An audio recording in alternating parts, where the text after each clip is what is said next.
The cold December air wrapped around a small village in rural Maine, the weather bitter and unforgiving, as the five of us, friends since high school, decided to spend the weekend in Marcus's old family cabin near a frozen lake. It was a bad idea from the start, but nothing could have prepared us for what happened that night. I, Leo, watched my friends spread their sleeping bags around the stone fireplace. With me were Marcus, the cabin's owner, tall, quiet, and familiar with every inch of the place. Elias, the reckless one who feared nothing. Sam, the brains of the group.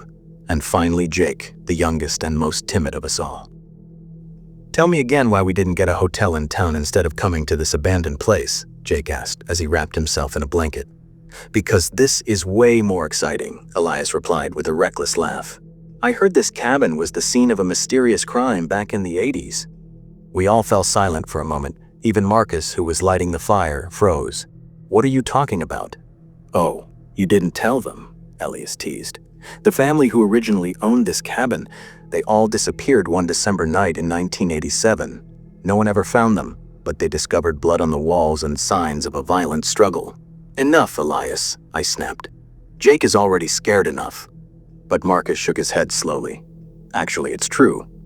The cabin used to belong to the Brown family. My grandfather bought it 2 years after they vanished for practically nothing, but I never believed the ghost stories."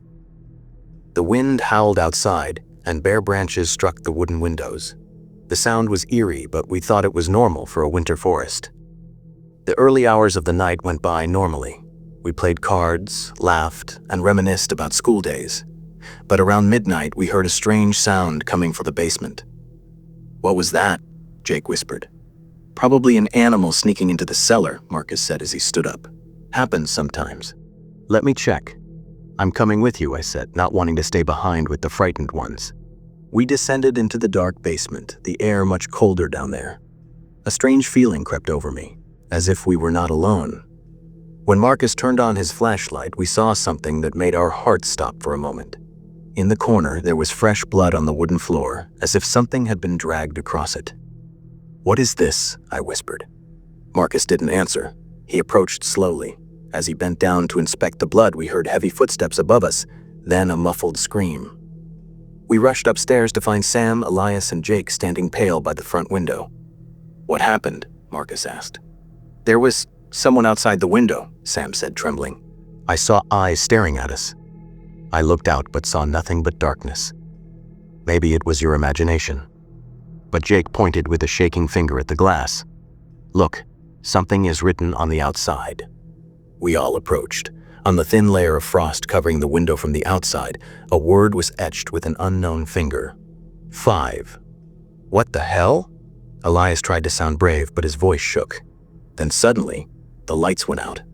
Jake screamed, and we all scrambled to turn on our flashlights. In the dim light, shadows seemed to move along the walls. We heard scratching sounds from the ceiling, like something crawling in the attic.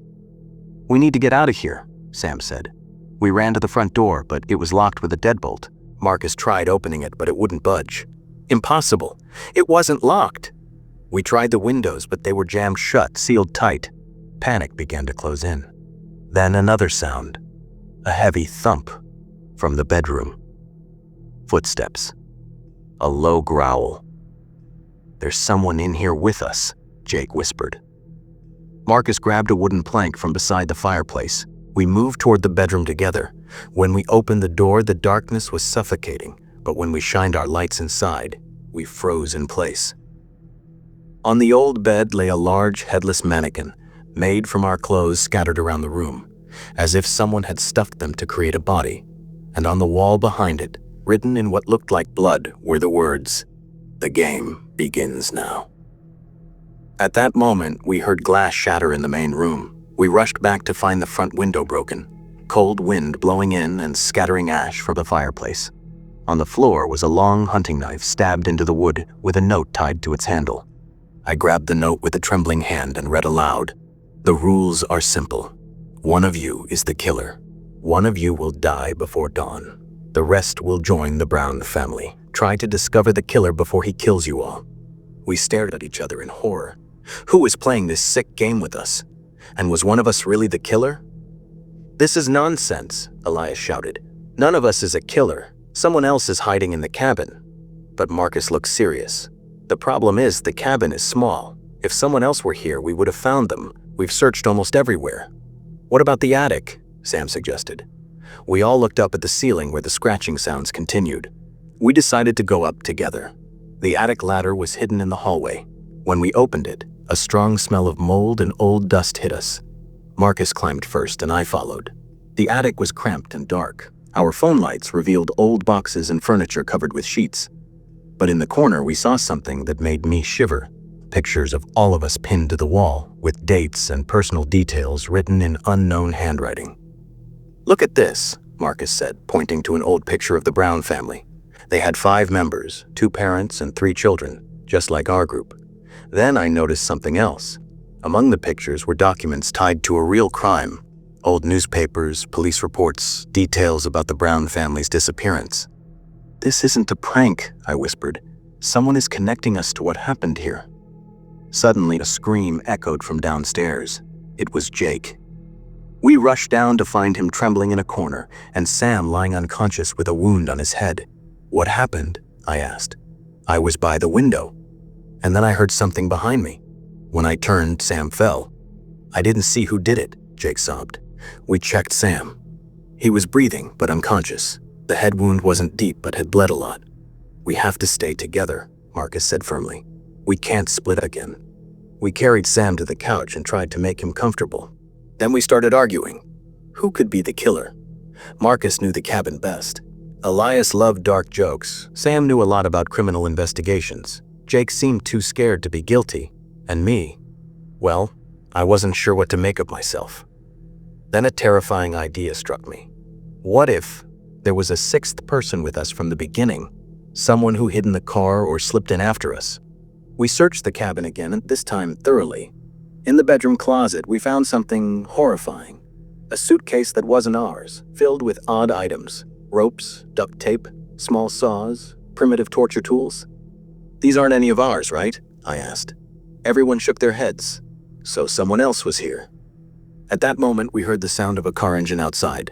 We looked through the broken window and saw our car driving away into the darkness. "No!" Elias screamed. "That's impossible. I had the keys." He searched his pockets. The keys were gone. Someone had stolen them. We were trapped, miles from help in freezing December weather, with a stranger playing a deadly game with us. Sam woke after an hour, confused and unable to remember what happened. The night crawled by in terrifying silence. Exhaustion dragged us down.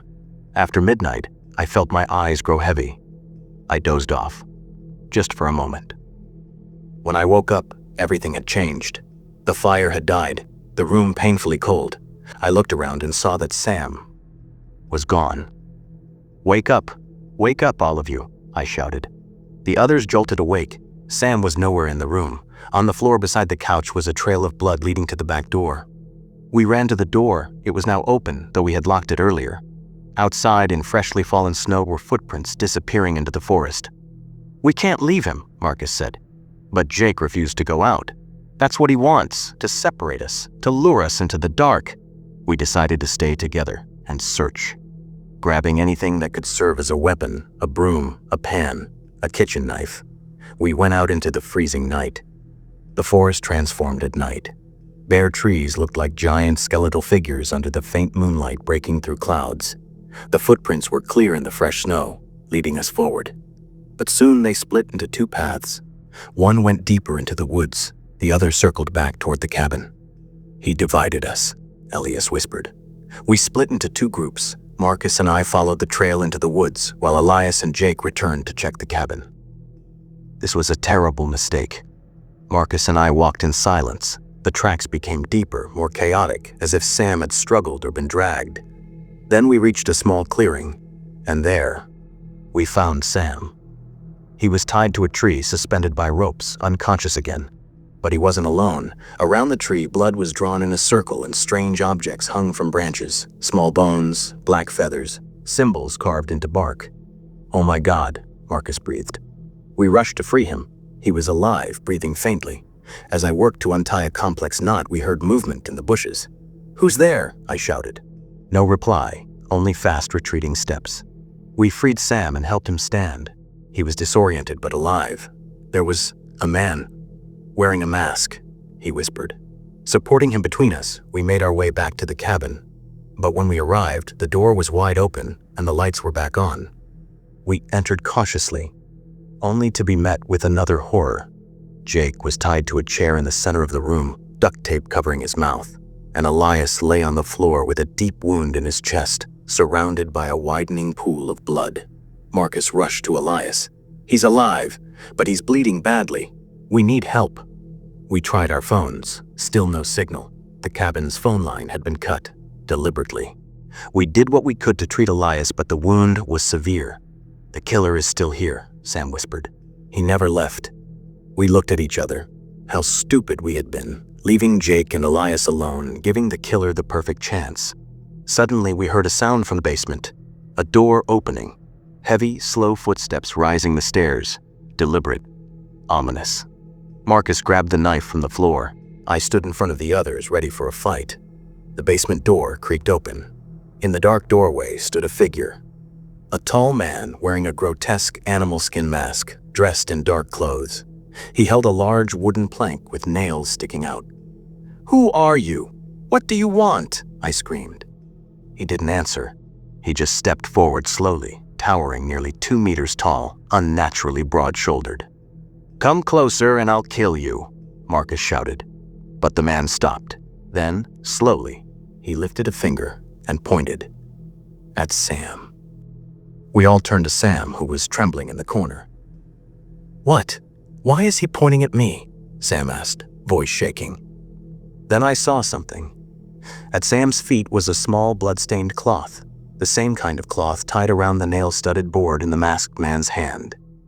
"Sam," I said slowly, "how did the wound on your head heal so quickly?" Everyone looked at Sam.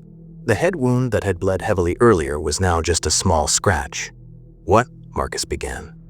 Sam suddenly smiled, a cold smile I had never seen on him before. "Ah, you finally figured it out." Then something horrifying happened. The masked man dropped the board and bowed to Sam. "Whoa, why?" Jake mumbled behind the tape. Sam stood up, ignoring us, and walked toward the masked man. "Because this was always the plan. My plan. And my father's." "Your father," we all said at once. "Yes. My father was part of the Brown family, the youngest brother living in the city when the family disappeared. Police thought they all vanished, but my father knew the truth. The Browns were murdered by neighbors who wanted their land. But there was never enough evidence." Sam paused, looking at us with cold eyes. "My father waited decades for revenge. And when he learned a group of friends, 5, just like his family, were coming here, he knew it was the perfect chance." "But why us?" I asked. "What did we do?" "Because your parents were the neighbors," Sam said. "They were involved in the crime. My father uncovered the truth, and now you will suffer as his family did." Everything clicked. The attic photos, the personal details, all collected by his father. "So this man is your father?" Marcus asked. "Yes. We've been planning this night for months. I trained myself to act, to deceive you." Suddenly, sirens echoed in the distance. An ambulance. Police. Sam and the masked man exchanged worried looks. "Too soon," Sam muttered. He turned to us. "The game isn't over, but we'll meet again." Before we could react, the masked man threw a smoke grenade. The room filled with thick white smoke. We coughed, blinded, hearing footsteps running away. When the smoke cleared, they were gone. Minutes later, rescue and police stormed into the cabin. How did they know? It turned out Marcus had made an emergency plan with a friend in town. If he didn't call by midnight, the friend would send help. Elias was rushed to the hospital in critical condition but survived. Jake went into shock but recovered. Marcus and I escaped with minor injuries. Police never found Sam or his father. They vanished into the vast Maine forest. Investigations revealed a shocking truth. Sam's father had no real connection to the Brown family. He was a disturbed man obsessed with mystery stories, raising his son with the same dangerous obsession. That December night changed us forever. We were never the same after facing such terror and betrayal. And sometimes, on cold December nights, when I hear the wind howl, I remember those cold eyes behind the mask, and wonder if they're still out there, searching for us, waiting for another chance to finish the game they started.